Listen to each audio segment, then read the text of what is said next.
You're listening to the Hour of the Time. I'm William Cooper, and let's go right straight down to Phoenix for the Metal Report. Good evening, Frank. Good evening, Bill. How you doing today? Pretty good. Outstanding. Well, gold's holding its own. It keeps wanting to break out. We see it go up to 400 or just slightly over that, and it gets beat back something fierce. We'll see some pretty wild fluctuations throughout the day. So there's some heavy manipulations and heavy maneuvering going on at levels that are far above you and I. That if it can get and hold, like you said, and I think you're 100% correct, it's going to end up breaking out.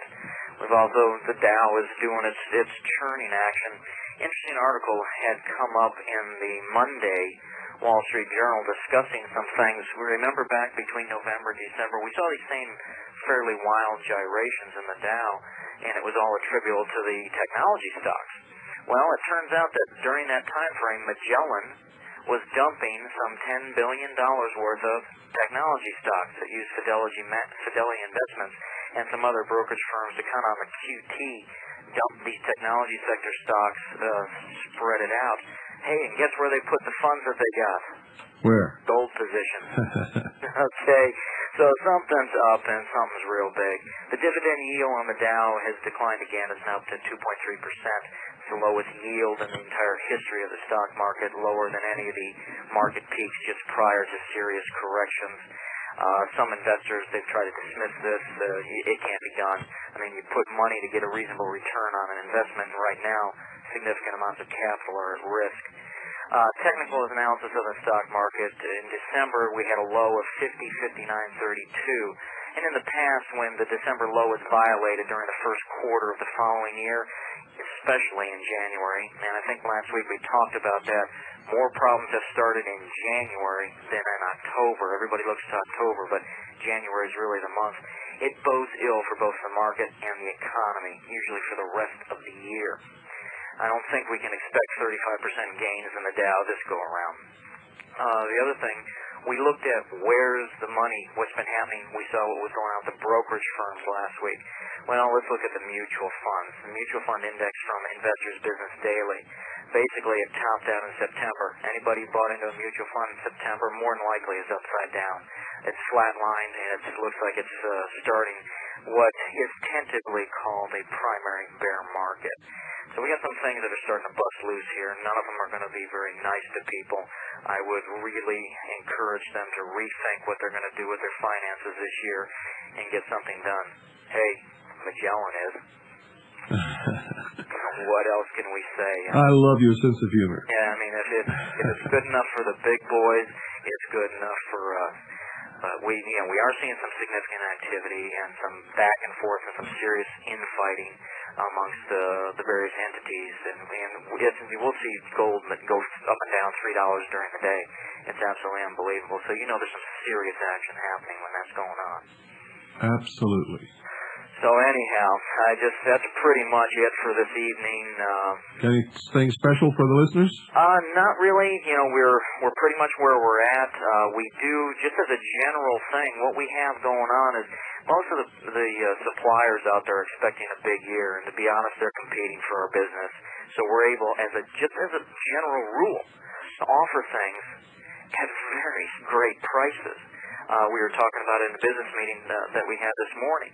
They're pushing so hard because everybody wants to lock in certain outfits because they know this is going to be a hot year and things are going to be blowing out through they want to be in a position not only to mention what we really want to see people get into it's a finite resource. These things are running out. So they need to get positions now with reliable firms that they know that they will have a market, because it's getting very, very tight out there. Mm-hmm. So a lot of things are in the client's favor right now, and if they're in a position to take advantage of it, now is a great time of the year to be doing it. Now is a great time in all the advent of history to be doing it. With all the things that we've got coming our way, to not do something now is, to be truthful, very ignorant. Who they going to call? Yeah, really, they better be calling us. That's all I can say. That's what people need to be doing. You're supposed to say gold busters. Well, we're not looking to bust gold. We're looking to get people into it. They got to get something done. It's going to be the only thing, really and truly. It's going to be the only thing that keeps them fed, and the rest of it. It's everything's happening. The propaganda is out there. Keep having more and more interesting conversations with the people at the bank reference the new money. It's looking more and more like the new hundreds are going to be the international currency. We're not going to see them here in the States, as the feedback I'm getting. Oh, they've changed it. Yes, there's some things that are looking. Everybody's been looking for the rainbow money. I do believe we'll see the interior currency, the domestic currency, inflate dramatically, while the external or international currency gets protected. Holds its value, yeah. Well, what value it does have. I mean, it'll hold its perception of value. Yeah. Anytime we here in the States will suffer, but that's the way it's meant to be. I mean, like we pointed out with the UN, that 1994 UN Human Development Report, in order to keep people focused on themselves and not on politics and all this other stuff, they need to kick their legs out from under them and force them to redo their entire life. Or just give them something to chase their tail with. Well, exactly. Give them have to work just to make a living, just to make ends meet, and they won't be able to look at what's going on in politics and the rest of it. Yeah. Not to mention all the other distractions that they got in store for us. Between these court cases all the way up to whenever they decide to unveil their high technology spacecraft and equipment. It's so many things are happening. It's just absolutely unbelievable. And like we talked about, if we only could tell the people what we really, a lot of it is hearsay, but it's solid. But it just doesn't fit the criteria to be, telling them. But if they only knew what was really going on there, I don't know what would, it'd be ugly. Well, we're going to find out some of it tonight. I'll be listening. All right. To it. All right, Bill? What's the number? The number is 1-800-289-2646. And if you all don't have that embedded in your head by now, you really need to work on it. Write it on your hand or something. Well, we always have new listeners. 1-800-289-2646. Thank you, Frank. All right, Bill. We'll talk to you later. See you next Thursday for sure, if not in between. You betcha. Good night. Good night.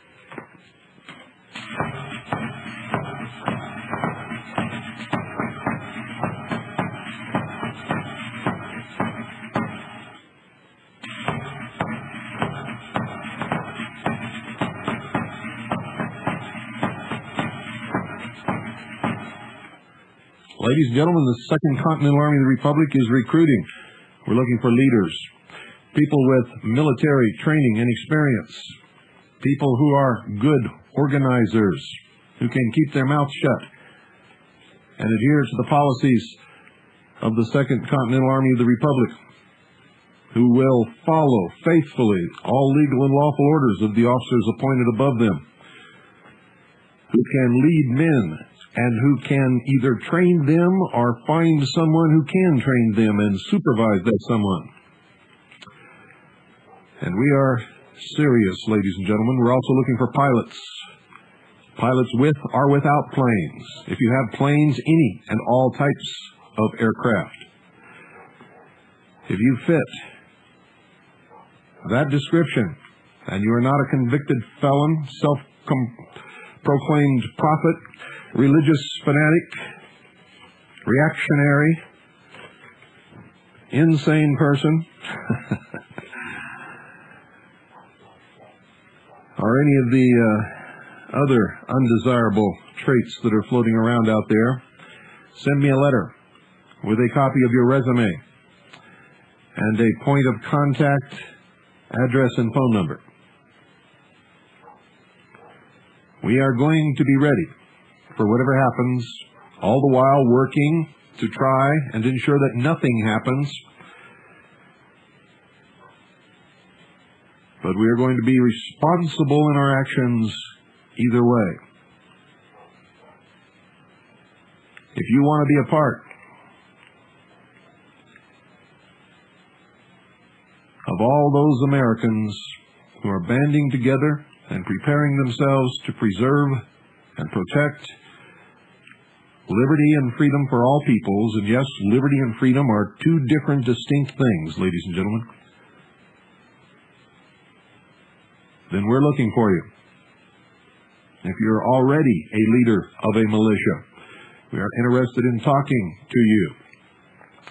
All of you disparate groups out there who have no real command structure, who have no command staff, who have no good leadership or policies, who have no strategic planning, you need to contact us, because we do. And you need to do it as soon as possible, ladies and gentlemen, because time is running out. Time is running out.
President Clinton announced on January the 16th his intent to appoint Thomas S. Foley of Spokane, Washington, and Washington, D.C. as the chairman and member of the President's Foreign Intelligence Advisory Board. Former Representative Foley served in the United States House of Representatives from 1965 to 1994 and was Speaker of the House during the 101st, 102nd, 103rd Congress. He served as House Majority Leader of the 103rd Congress, and in that capacity he was a member of the House Permanent Select Committee on Intelligence. He also served as Majority Whip and Chairman of the House Democratic Caucus.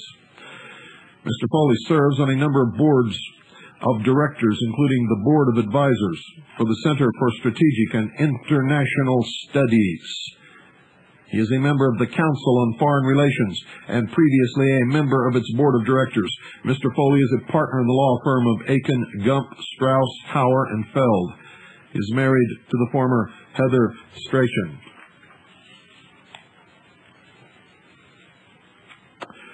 On January 16th, President Clinton also announced his intent to appoint 2 new member scientists to the Scientific and Policy Advisory Committee of the Arms Control and Disarmament Agency.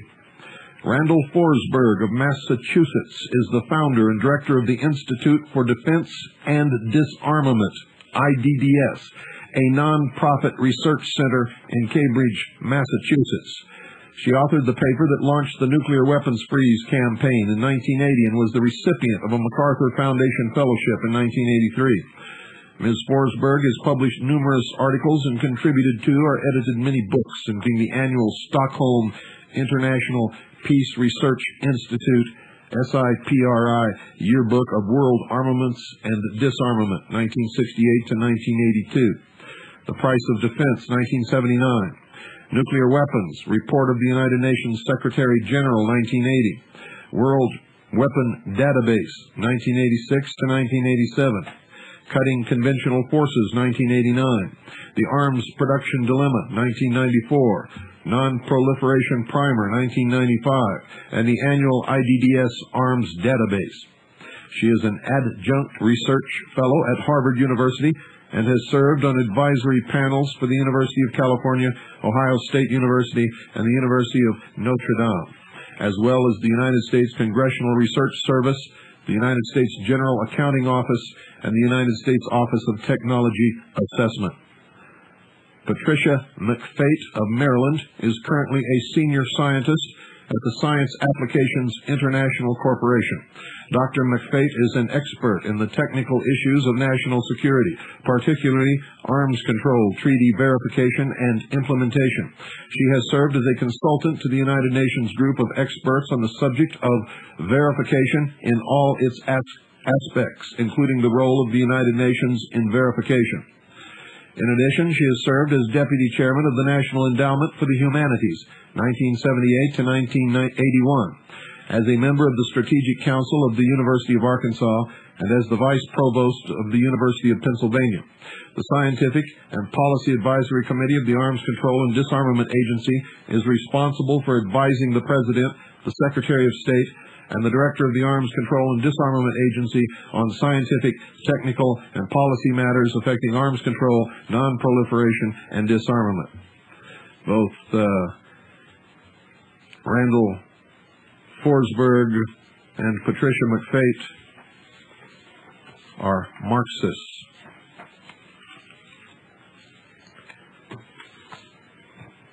United Nations Secretary General Boutros Ghali proposed on January the 15th imposing an assortment of global fees and taxes for international services and activities to fund the physically strapped United Nations. He is proposing global taxation, as dozens of nations, primarily the United States, have failed to meet their obligations to fully fund the organization. The United States already pays over 33% of all of the funds paid into the United Nations, and therefore funds fully one-third of all United Nations operations. When I told you that the United Nations is the United States, I was not joking, ladies and gentlemen. The United Nations was created and formed by the United States. The United Nations sits in New York City. The United Nations has been funded and kept alive by the United States. The military forces for the United Nations are the military forces of the United States.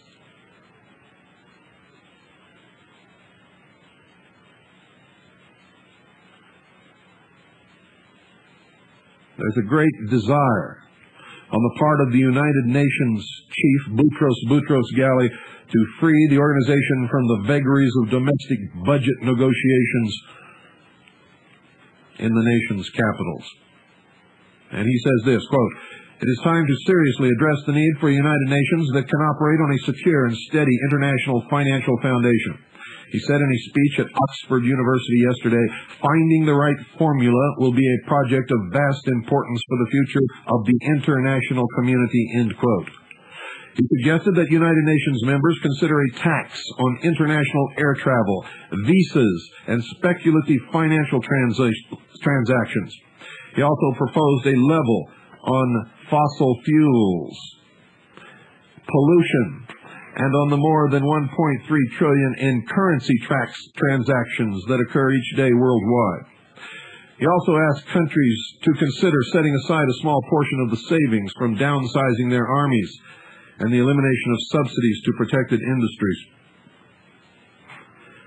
In the last 5 years, ladies and gentlemen, the United Nations 185 members have made commitments to fund hundreds of billions of dollars worth of future activities in areas as diverse as development, population control, peacekeeping, and environmental protection. But most of the members have been unable to come up with even a small portion of the money needed to fund the United Nations' previous commitments, let alone what they have already said that they will do in the future. And without the money from the United States of America, there would never have been any United Nations. There never could have been a United Nations, and there would not be a United Nations today.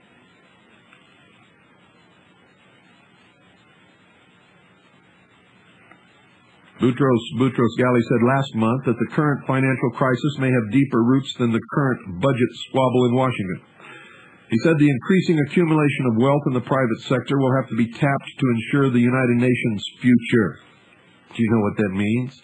Globalization, he said at a December 18th news conference, is diminishing the role of the member states. Multinationals are 10 times richer than the majority of member states, and we have to obtain their assistance. And they'll get their assistance because the multinational corporations cannot exist without the international globalization and ideas that constantly flow from the United Nations. The idea of a global tax, ladies and gentlemen, is not new. You see, it was first introduced in the early 1970s by James Tobin, who won the Nobel Prize for Economy. And he wanted to do it to curb stock market speculation. He advocated placing a small tax, folks, on foreign exchange transactions in order to avert market volatility. And I don't know how that's going to avert market volatility if the investment is worth it and they can make the money, they're going to invest it, regardless of a tax. It was dubbed the Tobin tax, but it just sort of slipped by the wayside and disappeared into oblivion. But now that the United Nations is facing a $2.4 billion shortfall, Boutros Ghali has ordered a feasibility study to be done to consider a United Nations tax on all nations that are members.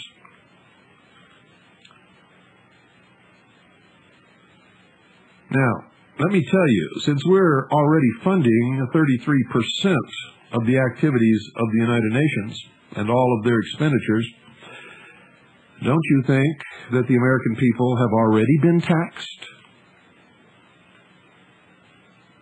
You see, the money comes from us. It doesn't come out of some drawer in Washington, D.C. Washington, D.C. doesn't have any money. It comes from the American people in many, many different ways. You would be amazed at how many hidden taxes you pay on a loaf of bread, or on a gallon of gas, or on tires, or on anything that you can imagine. Especially if it has a number of different ingredients that make up the final product.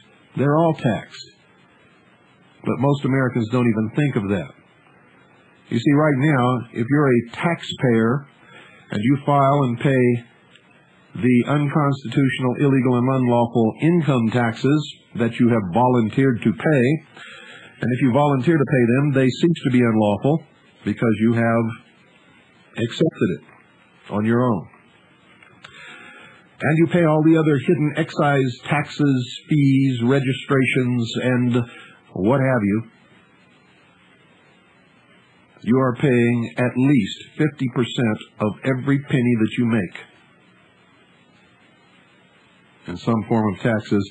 And now, on top of the fact that the American people are paying 1/3 of all of the monies that is spent by the United Nations, Boutros Ghali wants to levy another tax upon the United States of America and its people.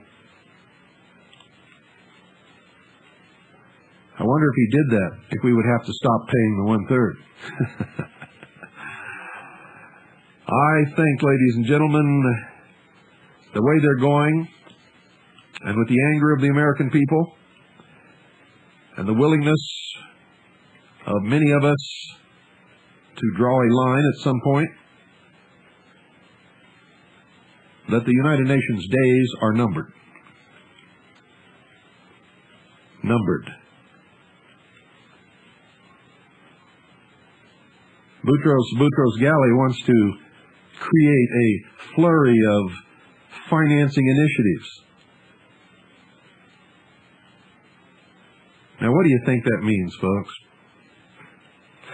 Has the United Nations any capability or any method whereby they can make any money whatsoever? In order to propagandize the peoples of the world everything that they do is free. You see, if it wasn't, they would have a lot more resistance than they even do now. And they would have gone out of existence a long time ago. So when they say that they're putting together feasibility studies to figure out how they can make money, they're not talking about making money. They're talking about taking our money. Now, think for just a couple of moments. If the American people are so upset at the amount and the methods by which taxes are levied against us now, what do you think is going to happen if they are told that they now have to pay a United Nations tax? And will they have to do it? Oh, you thought that was bad. Well, it's a done deal, ladies and gentlemen. This is a letter of transmittal sent by George Bush from the White House to the United States Senate, and I'm going to read it to you verbatim. Quote, I transmit herewith for the Senate advise and consent to reedification a convention on mutual administrative assistance in tax matters among member states of the Council of Europe and the Organization for Economic Cooperation and Development, OCED, done at Strasbourg, January 25th, 1988, and signed by the United States in Paris on June 28, 1989. I also transmit the report of the Department of State on the convention. Under the convention, parties will exchange information for the assessment, recovery, and enforcement of taxes and tax claims, and to assist in the prosecution of a taxpayer. The United States will exchange information on taxes on income of profits, capital gains, or net wealth imposed by the federal government, and, in keeping with the United States Model Treaty, will not exchange information on state or local taxes. The taxpayer protections available under the convention are at least as extensive as under the United States Model Treaty. Information provided by the United States to another party may not be released to a third party without consent. The convention also provides for assistance in the recovery of taxes, for assistance in service of documents. The United States has chosen to reserve on these provisions in accordance with the options available to all signatories. I recommend the Senate give early and favorable consideration to the convention and give its advice and consent to ratification. Signed, George Bush.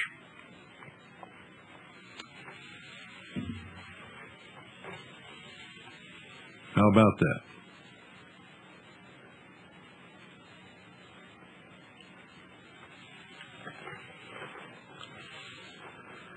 So they've already made an international agreement for cooperation and exchange of information for the assessment, recovery, and enforcement of taxes and tax claims, and to assist in the prosecution of a taxpayer.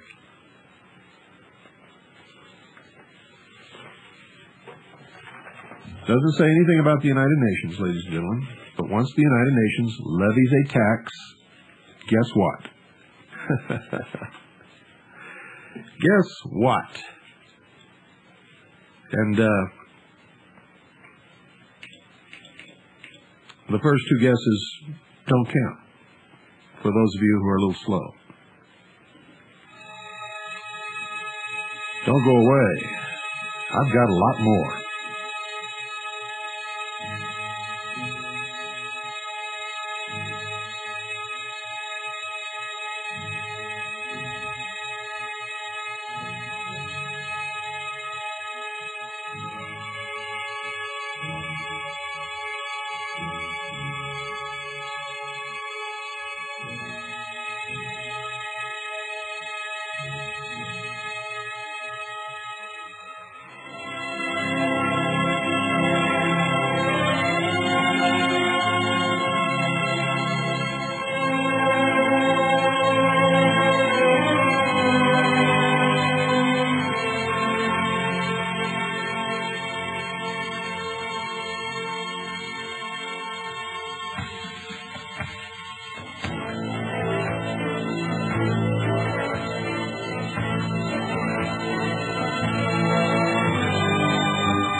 think you should all pay attention because Carol Valentine has provided some very good information to the intelligence service.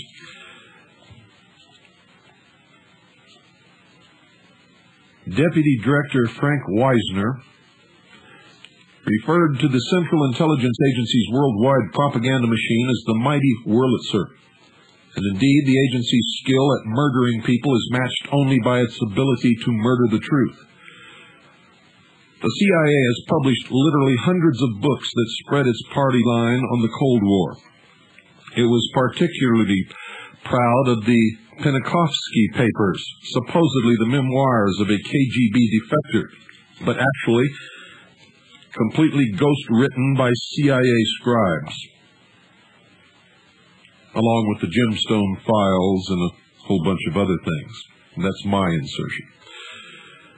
A bit more embarrassing was Claire Sterling's The Octopus, which advanced the now discredited theory that the Russians were behind the 1982 attempt on the life of Pope John Paul II. Even the popular Fodor's travel guides started as a Central Intelligence Agency front. The CIA also owns dozens of newspapers and magazines the world over. These not only provide cover for their agents, but allow them to plant misinformation that regularly makes it back to the United States through the wire services.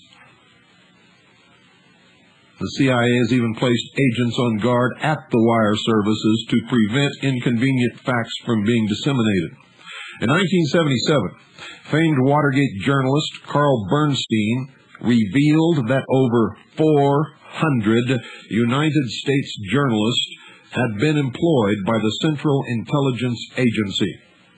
Over 400 United States journalists had been employed by the Central Intelligence Agency. And he should know. And I can tell you that his partner, Bob Woodward, has been an agent of the Office of Naval Investigation, or Naval Intelligence. It's Naval Investigative Service is the sister arm, ever since he joined Naval Intelligence as a young officer. These 400 ranged from freelancers who were paid for regular debriefings to actual Central Intelligence Agency officers who worked under deep cover and still do. Nearly every major United States news organization has had spooks on the payroll, usually with the cooperation of top management. And I can tell you absolutely with the cooperation of top management. Some of the top management are CIA operatives. One notable that comes to mind was Mr. Paley. The three most valuable media assets the CIA could count on were William Paley's CBS, Arthur Sulzberger's New York Times, and Henry Luce's Time Life Empire. All three bent over backwards promoting the picture of Oswald as a lone nut in the Kennedy assassination. Among prominent journalists who worked knowingly with the CIA are National Review founder William F. Buckley, PBS interviewer Bill Moyers, the late columnist Stuart Alsop, former Washington Post editor Ben Bradley, and Ms. Magazine founder Gloria Steinem.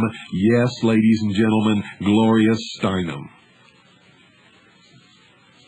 Bernstein's landmark article on the CIA and the media told of the agency's frantic efforts to limit congressional inquiry into the matter, with claims that some of the biggest names in journalism could get smeared. And well, they should. And while the CIA director at the time, George Bush, made a not-too-convincing show of discontinuing the agency's manipulation of the medial, it's clear that the CIA regards to space between your ears as one of its most important battlefields. And most of you fall for it all the time.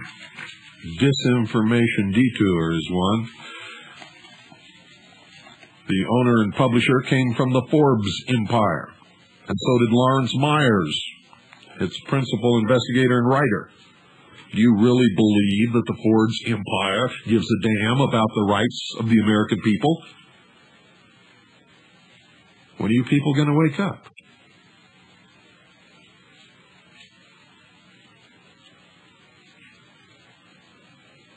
If the Central Intelligence Agency, ladies and gentlemen, has so many representatives in the media, how many do you think it has feeding stories and commentaries into Internet postings, Patriot fax networks?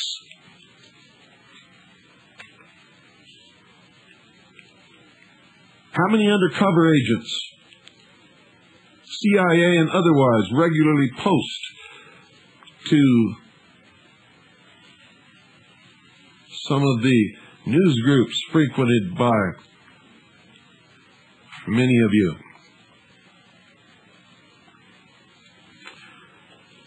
How many of the pieces of bullshit disinformation crap that flows through your hands every day were created by these people?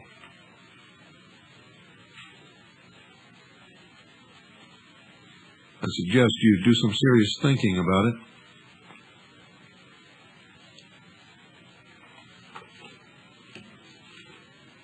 The new disinformation detour is being touted as having an exclusive interview with Tim McVeigh, conducted by Larry Myers. They're saying that Disinformation Detour was the only ones allowed to interview Tim McVeigh, and that's not true. Tim McVeigh has been interviewed and has talked to many a media person. And I'm going to tell you right now, we have talked to his attorney, and his attorney has assured us that all discussion, even remotely connected to the Oklahoma City bombing, is forbidden. So if they come out and say that he said anything about the Oklahoma City bombing,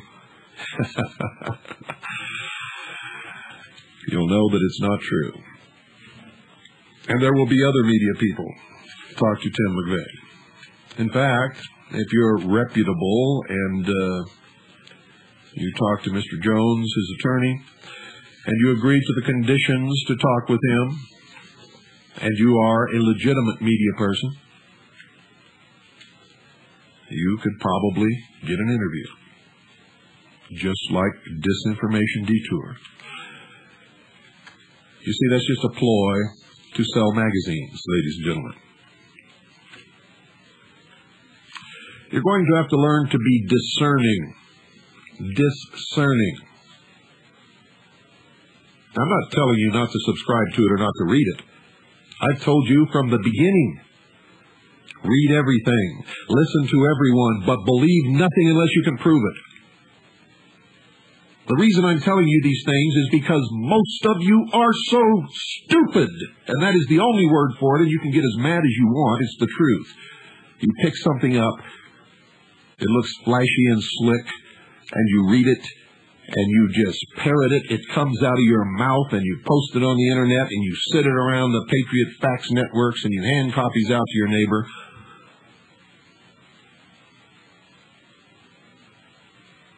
And when you do that, you are helping to destroy this nation, whether you know it or not.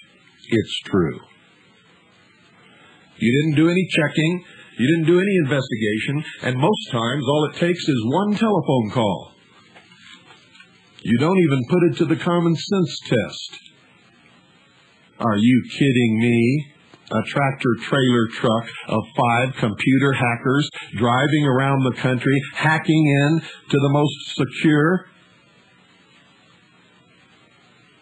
computer financial databases in the world, and nobody even says a peep. Where are they plugging into while they're driving around in this tractor-trailer truck, you blithering idiots?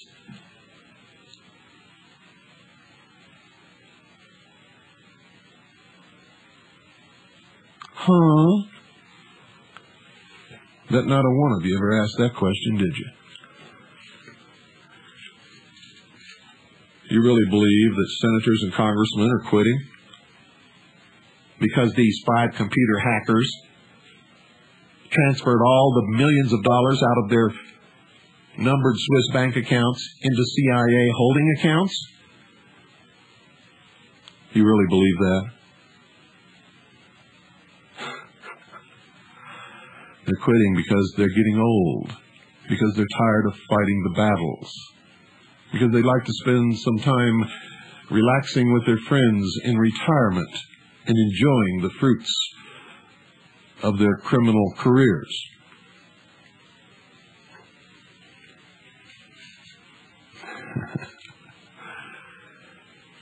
Hi, Chihuahua.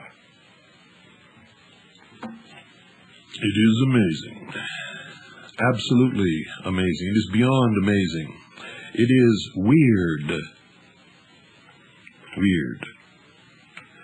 And down in Texas, we have a bunch of people that got together and decided they're going to make the Republic of Texas. And when the Texas Supreme Court refused to hear their case, they set up their own Admiralty Tribunal and judged in their own favor, and then skipped the U.S. Supreme Court, took it to the International Court of Justice at The Hague, who took a look at it, laughed, handed it back to them, and said, "We're not going to hear this. Get out of here." And then they took that and sent it all over the place and telling people at all the radio shows all across the country that they won their case because they were right. You know, I go through this with you people several times a year. I could click them off, just name them right off down the line, all the scams that you fall into, and you don't learn anything from all the ones that have passed. You fall right into the next one, just like you got blinders on, and you're walking through a field full of holes.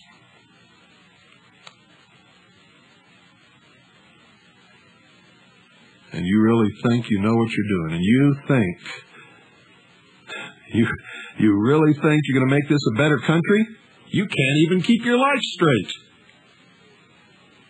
Then they appeal to the United Nations for their jurisdiction to order the United States to let them be a, quote, sovereign, end quote, Republic of Texas. What a bunch of blathering, blubbering bullshit.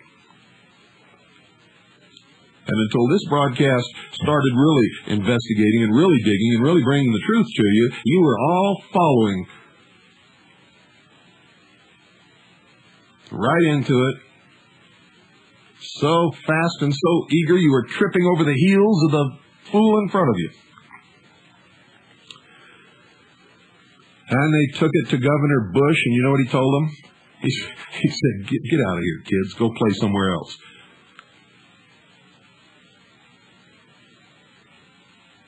You're not going to take this state away from us. How many people you got? 200-300 people? Against how many millions? I like being governor, and I like being part of the United States of America. And besides that, my father is George Bush, and we're making a world government. You think you're going to get in our way? Squash! And in the meantime, what are you doing? Diverting everybody's attention away from what they should be doing. From the truth. And from being involved in something that can really, ultimately, preserve and protect our liberties and our freedoms. And just the other day, faxes were pumping out reams of information on Bobo Grits having been arrested in Cleveland, and not a one of you bothered to call Cleveland to find out. Just passed it right on. And what was the next one? Just the day after? Oh, there's a town in Montana. It's been invaded by the United States Marines. They've shut off the water, they've shut off the electricity, and they're going after the freemen. And they're arresting tax protesters and confiscating weapons. You know, folks, there's days when I don't want to be connected with you, don't want to know you, don't want to even be in the same world with you, because you are so absolutely ignorant and stupid. And unless you straighten up your act, unless you become real people and stop being these woolly little fuzzy things floating around on little puffs of dreams and wishes, you're not going to save anything. You're going to be slaves, because that's slave behavior. You're being manipulated and led around and lied to and scammed, and you don't even seem to care. It's almost as if that's what you need to be able to live. And if you can't have it, you just fall to pieces.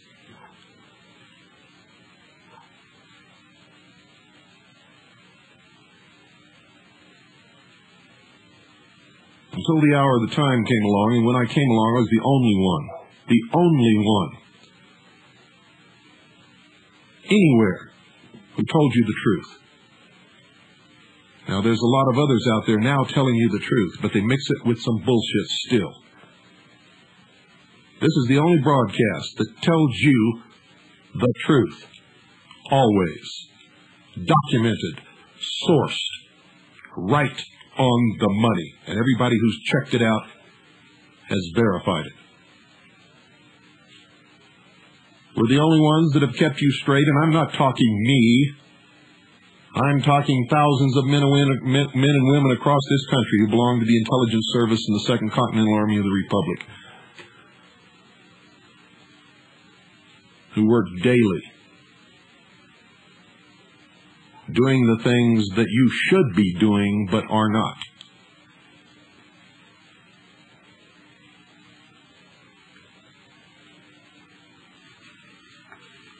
And they feed into the intelligence service reams and reams of information every single day, which is constantly being collated and analyzed and put into two different puzzles. One is the deception and one is the truth. You people think you know the truth because your neighbor gave you something that came off the Patriot Facts Network, and I'm telling you right now, you don't know dip about almost anything. And I don't care who you are. That's generally the truth.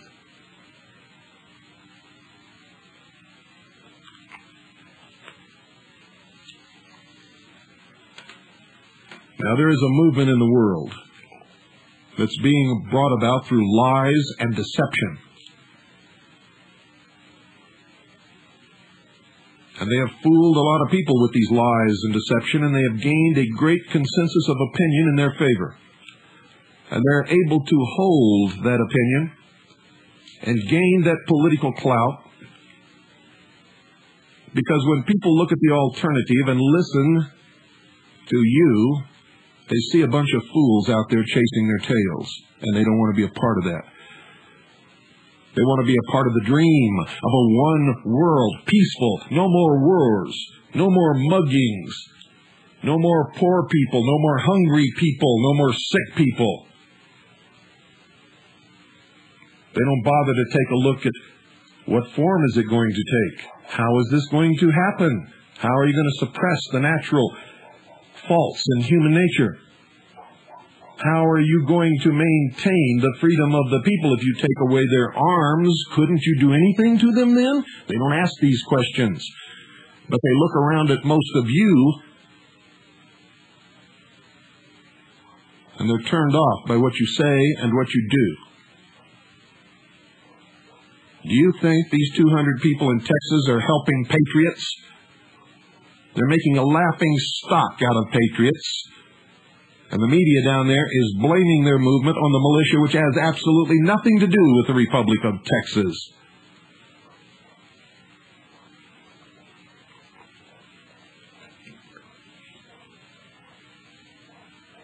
We work hard, and we make headway. And every time we do, you knock us back 5 notches behind where we started.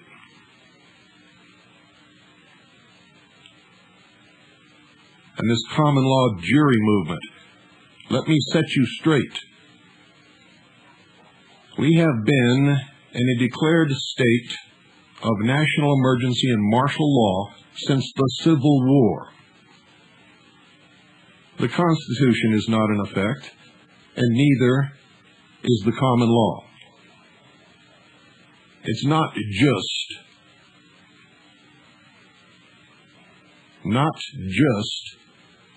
the war powers in 1933. It started long before that. In the Civil War, military districts were set up. When you see the flag in the courtroom with the yellow fringe on it, it stands, ladies and gentlemen, for an admiralty court under martial law. You're in a military jurisdiction, and they're laughing at you all the time.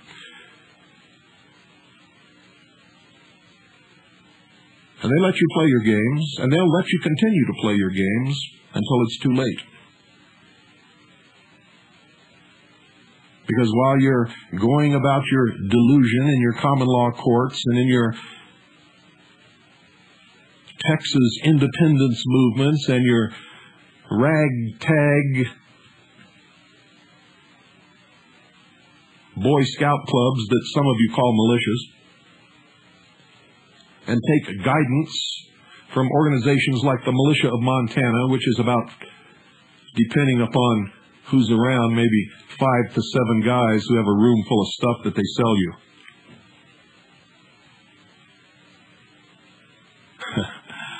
That's the extent of the Montana militia.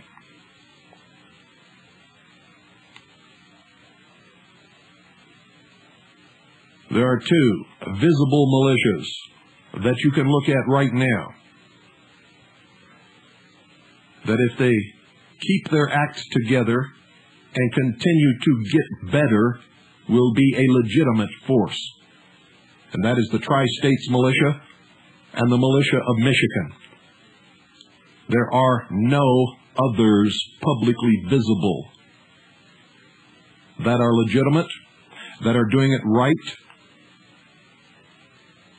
and that will be effective in any manner whatsoever. They are jokes. Jokes. Comedians. Do you understand me?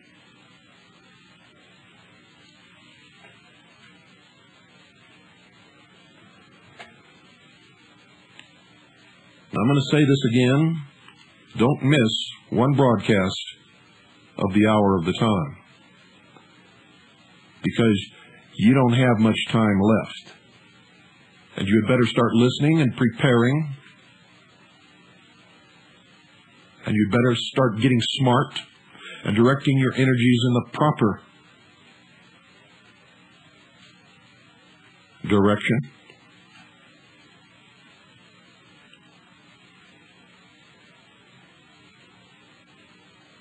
And when somebody gives you something, say, what is the source and where is the documentation? If they can't provide it, tell them to get it the hell out of your face and don't bring it back. Now, I know that you understand that.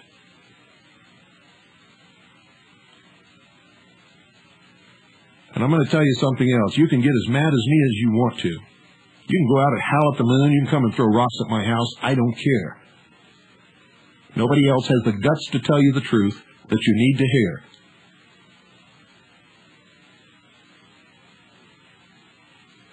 And so I will do it. Good night.